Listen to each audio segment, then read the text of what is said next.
আসসালামু আলাইকুম। আজকে আমি কথা বলব কিছু budget friendly art tips and tricks নিয়ে। আচ্ছা, আমার ফার্স্ট টিপ হচ্ছে আপনি যে মিডিয়ামটা ইউজ করছেন সেটা একটা বিগিনার ফ্রেন্ডলি প্রোডাক্ট নেওয়ার। যেরকম আমার কেসে অ্যাক্রিলিক কালার্স। তো অ্যাক্রিলিক কালার্স আমি যখন একদম বিগিনার তখনই আমি যে বড়, বড় যে সেটসগুলো আমরা দেখি যে ১২ পিসের সেট বা ২৪ পিসের সেট বা ৩৬ পিসের সেট। আবার হচ্ছে কিছু, কিছু কন্টেইনার্স আছে যেগুলো 100 ml এর পাওয়া যায় বা 75 ml এর পাওয়া যায়। তো আমি সেগুলো পারচেজ করিনি। আমার ওগুলো পারচেস না করার পেছনে কারণ হচ্ছে আমি তখন বিগিনার। আমি ওটা তখনও জানি না যে এটা কীভাবে আমি ইউজ করব। এটার মিক্সিং বা ফিনিশিং কোনো কিছু সম্পর্কে আমার তখন ধারণা নেই।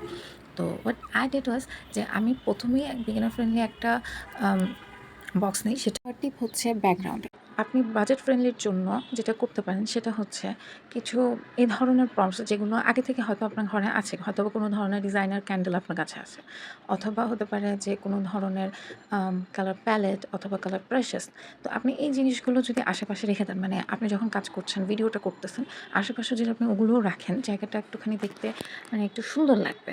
আর এটার জন্য আপনার বেশি খরচও হবে না। কারণ you are just using all the supplies you already have. Second tip হচ্ছে রিং লাইট বা ট্রাইপড। এই যে এই ধরনের ছোট, ছোট যে ফোনের স্ট্যান্ড আছে। তো I used to use this.